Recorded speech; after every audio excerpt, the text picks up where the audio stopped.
ನೌಕರ ಸಂಘ ಜಿಲ್ಲಾ ಶಾಖೆ ಮಂಡ್ಯ ಇವತ್ತು ಸರ್ಕಾರಿ ನೌಕರರ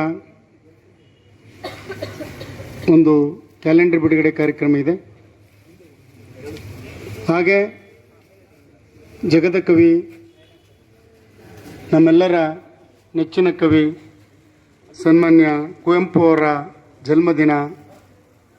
ಆ ಕಾರ್ಯಕ್ರಮದ ವಿಷಯವಾಗಿ ನಾವು ಒಂದಷ್ಟು ನೌಕರರಿಗೆ ವಿಚಾರಧಾರೆಗಳನ್ನ ಮಂಡಿಸಬೇಕು ಅನ್ನೋ ದೃಷ್ಟಿಯಿಂದ, ಮತ್ತು ಇವತ್ತು ವರ್ಷದ ಕೊನೆ ದಿನ ಆಗಿರೋದ್ರಿಂದ ಎಲ್ಲರನ್ನೂ ಇಲ್ಲಿ ಕರೆದು ಸಂಘದ ಪದಾಧಿಕಾರಿಗಳು, ಜಿಲ್ಲೆಯ ಎಲ್ಲ ಸಂಘಟನೆ ಅಧ್ಯಕ್ಷಗಳನ್ನ ಕರೆದು ಒಂದು ಭೋಜನ ಕೂಟವನ್ನು, ಹೊರಗಡೆ ಹೋಗೋದು ಬೇಡ, ನಾವೆಲ್ಲ ಒಂದೇ ಕಡೆ ಸೇರಿ ಒಂದಷ್ಟು ಸಂತೋಷದಿಂದ ಕಾಲ ಕಳಿಬೇಕು ಅನ್ನೋ ದೃಷ್ಟಿಯಿಂದ ಒಂದು ಭೋಜನ ಕೂಟವನ್ನು ಸಹ ಏರ್ಪಡಿಸಿದ್ದೀವಿ. ಈ ಸಮಾರಂಭಕ್ಕೆ ನಾನು ಫೋನ್ನಲ್ಲಿ ಡಿ ಸಿ ಸಾಹೇಬ್ರಿಗೆ ಹೇಳಿದೆ.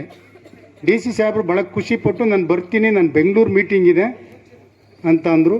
ಆದರೆ ನಮ್ಮೆಲ್ಲ ಕಾರ್ಯಕ್ರಮಗಳಿಗೆ ಡಿ ಸಿ ಸಾಹೇಬರು ಬಂದು ನಮಗೆ ಶುಭವನ್ನು ಹಾರೈಸಿ 4 ಹಿತವಚನವನ್ನು ಹೇಳಿ ನೌಕರರಿಗೆ ಕ್ರಿಯಾದಕ್ಷತೆಯನ್ನು ಹೆಚ್ಚಿಸ್ತಕ್ಕಂಥ ಅಧಿಕಾರಿಗಳಾದಂಥ ಡಾಕ್ಟರ್ ಕುಮಾರ್ ಅವರು ಅವರ ಅನುಪಸ್ಥಿತಿಯಲ್ಲಿ ಅವರಿಗೆ ನಮ್ಮೆಲ್ಲರ ಪರವಾಗಿ ತುಂಬ ಹೃದಯದ ಸ್ವಾಗತವನ್ನು ಕೋರ್ತಾ ಇದ್ದೀವಿ. ನಮ್ಮೆಲ್ಲರ ಮಾರ್ಗದರ್ಶಕರು ಇವತ್ತು ಮಂಡ್ಯ ಜಿಲ್ಲೆಯಲ್ಲಿ ಅನೇಕ ಯೋಜನೆಗಳನ್ನು, ಹೊಸ ಯೋಜನೆಗಳನ್ನು ಜಾರಿ ಮಾಡಿ ಭಾಳ ಹೆಸರನ್ನು ಗಳಿಸುತ್ತಾ ಇರ್ತಕ್ಕಂಥ ನಂದಿನಿ ಮೇಡಮ್ನವರನ್ನು ಕೂಡ ಫೋನ್ನಲ್ಲಿ ನಾನು ಕಾಂಟ್ಯಾಕ್ಟ್ ಮಾಡಿ, ಮೇಡಮ್ ದಯಮಾಡಿ ನಮ್ಮ ನೌಕರ ಕಾರ್ಯಕ್ರಮ ದಯಮಾಡಿ ಬರಬೇಕು, ಒಂದು ಅರ್ಧ ಗಂಟೆ ನಮ್ಮ ಜೊತೆ ಇರಬೇಕು ಮೇಡಮ್ ಅಂತ ಅವ್ರನ್ನ ರಿಕ್ವೆಸ್ಟ್ ಮಾಡಿದೆ. ಅವರು ಕೂಡ ಭಾಳ ಪ್ರೀತಿಯಿಂದ ಈ ಕಾರ್ಯಕ್ರಮಕ್ಕೆ ಆಗಮಿಸಿದ್ದಾರೆ. ನಮ್ಮೆಲ್ಲ ಸಮಸ್ತ ನೌಕರ ಪರವಾಗಿ ಅವರಿಗೆ ತುಂಬ ಹೃದಯದ ಸ್ವಾಗತ ಸುಸ್ವಾಗತವನ್ನು ಕೋರ್ತಾ ಇದ್ದೀವಿ ಮೇಡಮ್.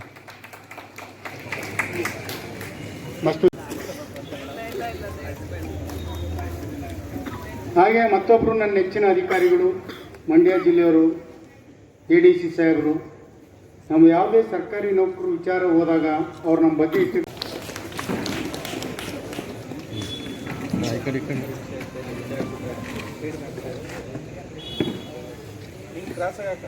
ನಮ್ಮ ಯೋಗೇಶ್ ಸರ್ ಅವ್ರನ್ನು ಕೂಡ ಕರೆದ ಅವ್ರ ಪ್ರೀತಿಯಿಂದ ಆಗಮಿಸೋರು, ಅವ್ರಿಗೂ ಕೂಡ ಸ್ವಾಗತವನ್ನು ಕೋರ್ತೀನಿ. ಹಾಗೆ ಕೃಷಿ ಇಲಾಖೆ ಸಭೆಗೆ ತುಂಬ ಹೃದಯದಿಂದ ಸ್ವಾಗತಿಸ್ತಾ ಇದ್ದೀನಿ. ಹಾಗೆ ಬಿ ಒ ಅವರು ಬಂದಿದ್ದಾರೆ, ಡೈರೆಕ್ಟ್ನ ಬಿ ಒ ಅಂತ ಮಾದೇವ್ ಅವರು, ಸೌಭಾಗ್ಯ ಅವರು, ಎಲ್ಲ ತಾಲೂಕಿನ ನಮ್ಮ ಅಧ್ಯಕ್ಷರು ರವೀಶ್ ಅವರು, ಮದ್ದೂರು ತಾಲೂಕು ಅಧ್ಯಕ್ಷರು ಬಂದಿದ್ದಾರೆ.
ಇಲ್ಲಿ ನೋಡಿ ಸರ್.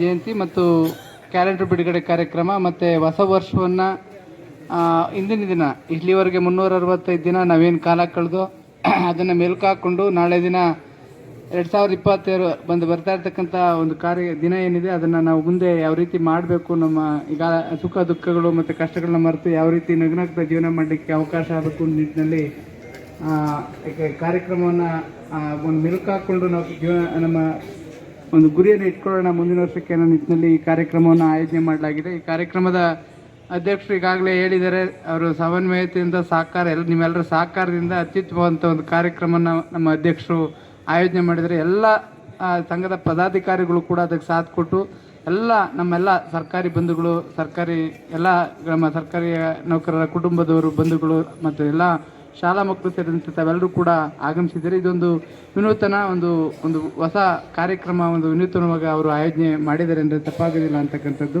ವೇದಿಕೆ ಮೇಲೆ ಇರ್ತಕ್ಕಂಥ ಎಲ್ಲ ಗಣ್ಯರೇ ಮತ್ತು ಅಧಿಕಾರಿಗಳೇ ಮತ್ತು ಎಲ್ಲ ನೌಕರ ಬಂಧುಗಳೇ, ಈಗ ನಮ್ಮ ಉದ್ದೇಶ ಆರೋಗ್ಯ ಕಾಪಾಡ್ಕೊಂಡು ಕೆಲಸ ಮಾಡೋದ್ರ ಜೊತೆಗೆ ಎಲ್ಲನೂ ಕೂಡ ಸಮತೋಲನವಾಗಿ ಜೀವನ ಮಾಡಿದ್ರೆ ಮಾತ್ರ ಒಂದು ಸುಖ ನಗ್ನಗ್ತಾ ಇರಲಿಕ್ಕೆ ಅವಕಾಶ ಆಗ್ತದೆ. ಈಗ ಆಲ್ರೆಡಿ ಹೊಸ್ದಾಗಿ ಸೇರ್ಕೊಂಡವ್ರಿಗೆ ಒಂದು ರೀತಿ ಯಾವ ರೀತಿ ಬೇರೆ ನಾವು ಸಂಸಾರ ಹೊಂದಿ ಯಾವ ರೀತಿ ಜೀವನ ಮಾಡಬೇಕು ಅಂತಕ್ಕಂಥ ಒಂದು ಗುರಿ ಇದ್ದರೆ, 40 ದಾಟ್ತಾ ಇದ್ದವ್ರಿಗೆ ಮಕ್ಕಳನ್ನ ಯಾವ ರೀತಿ ಅದನ್ನು ಎಜುಕೇಷನ್ ಕೊಡಿಸಿ ಅವ್ರನ್ನ ಮದುವೆ ಮಾಡಬೇಕು ಅಂತಕ್ಕಂಥ ಒಂದು ಇರುತ್ತೆ. 50 ದಾಟ್ತಾ ಇದ್ದಂಗೆ ಅದನ್ನು ಒಂದು ಅವಕಾಶಗಳನ್ನ ಬಳಕೆ ಮಾಡಿಕೊಂಡು ಅದನ್ನು ಗುರಿ ಸಾಧನೆ ಮಾಡೋ ನಿಟ್ಟಿನಲ್ಲಿ ಕ್ರಮ ವಹಿಸ್ತಾರೆ.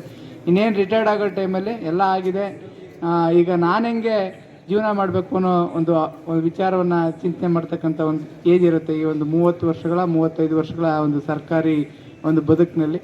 ಆ ನಿಟ್ಟಿನಲ್ಲಿ ತಾವೆಲ್ಲರೂ ಕೂಡ ಆಯಾ ಕಾಲಘಟ್ಟದಲ್ಲಿ, ನಾನು ಹೇಳಿದಂಥ ಕಾಲಘಟ್ಟದಲ್ಲಿ ತಾವೆಲ್ಲರೂ ಕೂಡ ಅನುಭವನ ನಿಮ್ಮ ಅನುಭವಗಳನ್ನ ನಿಮ್ಮ ಏಜ್ ಪ್ರಕಾರ ನೀವು ಪಡ್ಕೊಳ್ತಾ ಇದ್ದೀರಾ, ನಡ್ಕೊಳ್ತಾ ಇದ್ದೀರಾ. ಆ ನಿಟ್ಟಿನಲ್ಲಿ ಎಲ್ಲ ನಮ್ಮ ಸರ್ಕಾರಿ ಬಂಧುಗಳಿಗೆ ಈಗಾಗ ಕೇಳ್ಕೊಳ್ಳೋದಿಷ್ಟೇ, ನಮ್ಮಲ್ಲಿ ಇರ್ತಕ್ಕಂಥ ದ್ವೇಷ ಮನೋಭಾವನೆ, ಬೇರೆಯವ್ರ ಬಗ್ಗೆ ದ್ವೇಷ ಇಟ್ಕೊಳ್ದೇನೆ, ಬೇರೆಯವ್ರ ಬಗ್ಗೆ ಅಸೂಯೆ ಇಟ್ಕೊಳ್ದೇನೆ, ಬೇರೆಯವ್ರ ಬಗ್ಗೆ ಮತ್ಸರ ಇಟ್ಕೊಳ್ದೇನೆ, ಯಾರಾದರೂ ಏನಾರ ಅಲ್ಲಿ ಅವಕಾಶ ಸಿಕ್ಕಿರ್ತಕ್ಕಂಥ ಸರ್ಕಾರಿ ನೌಕರಿ ಅವಕಾಶವನ್ನು ಬಳಕೆ ಮಾಡಿಕೊಂಡು ಸಾರ್ವಜನಿಕವಾಗಿ ನಾವು ಹೆಚ್ಚಿನ ಒಂದು ಸಹಾಯವನ್ನು ಸಾರ್ವಜನಿಕರು ಮಾಡೋದ್ರ ಮೂಲಕ ನಾವು ಇನ್ನೂ ಹೆಚ್ಚಿನ ಸಂತೋಷ ಖುಷಿ ಪಡೋದ್ರ ಮೂಲಕ ಮತ್ತು ನಮ್ಮ ಕುಟುಂಬದಲ್ಲೂ ಕೂಡ ಆ ಒಂದು ಬ್ಯಾಲೆನ್ಸ್ ಆಗಿ ಸಮತೋಲನವಾಗಿ ನಮ್ಮ ಜೀವನವನ್ನು ನಡೆಸೋದ್ರ ಮೂಲಕ ನಡ್ಕೊಂಡು ಹೋದರೆ ಅದೇ ಆ ಜೀವನದಲ್ಲಿ ನೀವು ಉತ್ಸವ ಮೂರ್ತಿಗಳ ಅಂದರೆ ಉತ್ಸವ ಭರಿತರಾಗಿ ಜೀವನ ಮಾಡಲಿಕ್ಕೆ ಅವಕಾಶ ಆಗ್ತದೆ ಅಂತಕ್ಕಂಥದ್ದು. ನಾನು ಈಗಾಗಲೇ ಹೆಚ್ಚಿಗೆಯನ್ನು ಹೇಳಲಿಕ್ಕೆ ಇಷ್ಟಪಡೋದಿಲ್ಲ. ಇದು ಒಂದು ಮಾಹಿತಿ ಏನಂತಂದರೆ, ನಾವೆಲ್ಲ ಸರ್ಕಾರಿ ನೌಕರರು ಮೊದಲನೇದಾಗಿ ಆರೋಗ್ಯ ಕಾಪಾಡಿಕೊಂಡು, ಈಗಾಗಲೇ ಮೇಡಮ್ ಹೇಳಿದರೆ ಸಂಕಲ್ಪ ಮಾಡಿ 15 ನಿಮಿಷ ಅಂತಕ್ಕಂಥದ್ದು. 15 ನಿಮಿಷ ಮಾಡಿದ್ರೆ ಒಂದು ಜಾಮೂನಿಗೆ ಸಮ. ಒಂದು ಜಾಮೂನು ತಿಂದರೆ ನೀವು 15 ನಿಮಿಷ ಮಾಡೋದು ಅದು ಜಾಸ್ತಿ ಕ್ಯಾಲರಿ ಆಗುತ್ತೆ. ಭಾಷಣ ಮಾಡಬೇಕು ಅಂತ ಕೋರ್ತಾ ಇದ್ದೀನಿ. ನಮ್ಮ ನೆಚ್ಚಿನ ಅಧಿಕಾರಿಗಳಾದಂಥ ಶಿವಾನಂದ ಸಾಹೇಬ್ರೆ, ನನ್ನೆಲ್ಲ ಸಂಘಟನೆಯ ಪದಾಧಿಕಾರಿಗಳೇ, ತಾಲೂಕು ಸಂಘದ ಅಧ್ಯಕ್ಷರುಗಳೇ, ಎಲ್ಲ ಗೌರವಾನ್ವಿತ ವೃಂದ ಸಂಘದ ಅಧ್ಯಕ್ಷರು, ಪದಾಧಿಕಾರಿಗಳು ಮತ್ತು ಎಲ್ಲ ನೌಕರ ಬಂಧುಗಳೇ, ಈ ದಿನ ಸರಳವಾಗಿ ಒಂದೇ ದಿನ, ನೆನ್ನೆ 3 ಗಂಟೆ ಸ್ಟಾರ್ಟ್ ಆಗಿದ್ದು, ಇಷ್ಟೊತ್ತಿಗೆ ಈ ಕಾರ್ಯಕ್ರಮ ನಡೀತಾ ಇದೆ. ಸಾಹೇಬ್ರು ಹೇಳಿದ್ರು 1000 ಜನ ಸೇರಿಸ್ಬಿಟ್ಟು ಅದರಲ್ಲೇ ಮಾಡ್ಬೋದಾಗೈತೆ, ನಾವು ಅಂಬೇಡ್ಕರ್ ಭವನದಲ್ಲಿ ಮಾಡ್ತೀವಿ ಸಾಹೇಬ್ರು ಹೇಳಿದ್ದಾರೆ. ನಾನು ಎಲ್ಲ ರೀತಿ ಸಹಕಾರ ಕೊಡ್ತಾ ಇರ್ತಕ್ಕಂಥವ್ರು ಶಿವಾನಂದ ಸಾಹೇಬರು. ಹಾಗಾಗಿ ಮತ್ತೊಮ್ಮೆ ಅವ್ರಿಗೆ ತಮ್ಮೆಲ್ಲರ ಪರವಾಗಿ ಅಭಿನಂದನೆ ಸಲ್ಲಿಸ್ತೀನಿ. ಸಹಕಾರ ಅಂದ್ರೇನು ಒಂದ್ಕಲ್ಲ, ಯಾವುದರ ಒಬ್ಬ ನೌಕರರ ಸಮಸ್ಯೆ ಅಂತ ಹೊತ್ಕೊಂಡ್ರೆ ಅದನ್ನು ಕುಣಿಸಿ ಬೇರೆ ಸಮಸ್ಯೆ ನಿಲ್ಲಿಸಿ ನಮ್ಮ ಸಮಸ್ಯೆ ಬಗೆಹರಿಸ್ಕೊಡ್ತಕ್ಕಂಥದ್ದು ಅಧಿಕಾರಿ. ಹಾಗಾಗಿ ಅವ್ರಿಗೆ ಮೆಚ್ಚುಗೆ ವ್ಯಕ್ತಪಡಿಸ್ತೀವಿ. ಯಾಕೆಂದರೆ ನಾವೆಲ್ಲರೂ 58 ವರ್ಷ 60 ವರ್ಷ ಕೆಲಸ ಮಾಡ್ತಕ್ಕಂಥ ವರ್ಗ. ಯಾರು ಕೆಲಸ ಮಾಡ್ತಾರೋ ಅವ್ರನ್ನ ನೆನ್ಕೋತೀವಿ. DC ಸಾಹೇಬ್ರು ನೆನ್ಕೋತೀವಿ, ಶಿವಾನಂದ ಸಾಹೇಬ್ರು ನೆನ್ಕೋತೀವಿ, ಮೇಡಮ್ನವರು ನೆನ್ಕೋತೀವಿ. ಯಾಕೆ ನೆನ್ಕೋತೀವಿ? ಅವರು ನಮ್ಮ ಕಾಳಜಿ ಇದ್ದರೆ, ನೌಕರ ಬಗ್ಗೆ ಕಾಳಜಿ ಇದ್ದರೆ. ಕಾಳಜಿ ಇಲ್ಲ ಅಂದರೆ ನಿಮಗೆ ಗೊತ್ತಿದೆ, ನಾವೆಲ್ಲ ಒಂದು ಸ್ವಲ್ಪ ಮುಂದೆಗಡೆ ಹೊಗಳ್ಬಿಡ್ತೀವಿ, ಹಿಂದೆಗಡೆ ಮಾತನಾಡೋ ಜನನೂ ಇದ್ದಾರೆ. ಅಭಿನಂದನೆ ಸಲ್ಲಿಸ್ತೀವಿ. ನಾವೇನು ನೌಕರ ಬಗ್ಗೆ ಯಾರ ಅಧಿಕಾರಿಗಳು ಏನಾರ ತುಚ್ಛವನ್ನು ಇಟ್ಕೊಂಡ್ರೆ ಅವ್ರ ವಿರುದ್ಧವಾಗಿ ನಿಲ್ತಕ್ಕಂಥ ಶಕ್ತಿನೂ ನಮಗಿದೆ. ಆದರೆ ಆ ಥರದ ವ್ಯಕ್ತಿತ್ವ ಇರೋರು ನಮ್ಮ ಜಿಲ್ಲೆಯಲ್ಲಿ ಇಲ್ಲ.